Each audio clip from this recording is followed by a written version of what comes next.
নাগরিক সংবাদে স্বাগত। আবারও উত্তরবঙ্গের জেলাগুলোতে ছড়িয়ে পড়েছে অ্যানথ্রাক্স রোগ।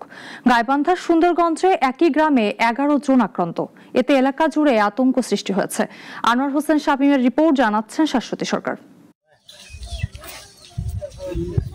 রোগাক্রান্ত গরু জবাই ও মাংস কাটাকাটি করায় গাইবান্ধার সুন্দরগঞ্জে ছড়িয়ে পড়েছে অ্যানথ্রাক্স রোগ। 11 জনের শরীরে দেখা দিয়েছে রোগের উপসর্গ। এর মধ্যে 7 জনের অবস্থা গুরুতর।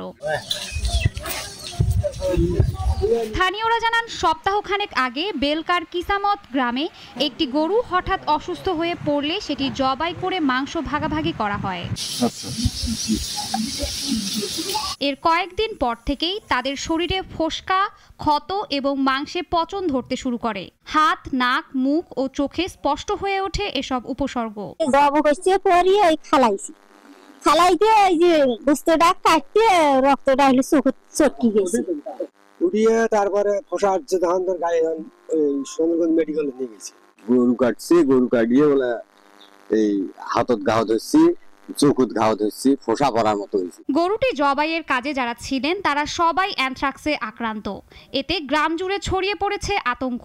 যারা যারা জব করছে, পোড়া বসা করছে, তাদের সমস্যা চোখে, হাতে, মনে করো হাতত, চোখত, নাকত, এই সমস্যা হয়েছে। আতঙ্কই একদম দেখলে আতঙ্ক, এটা তো কেউ কোনোদিন দেখিনি আমরা। বিশেষজ্ঞরা জানান, অ্যানথ্রাক্স মূলত গরুর শরীর থেকে ছড়ায়। জবাই ও রান্নার সময় যারা সংস্পর্শে এসেছেন তারাই আক্রান্ত হয়েছেন। তবে এখন পর্যন্ত মাংস খাওয়ার মাধ্যমে কারো অ্যানথ্রাক্স হওয়ার তথ্য পাওয়া যায়নি।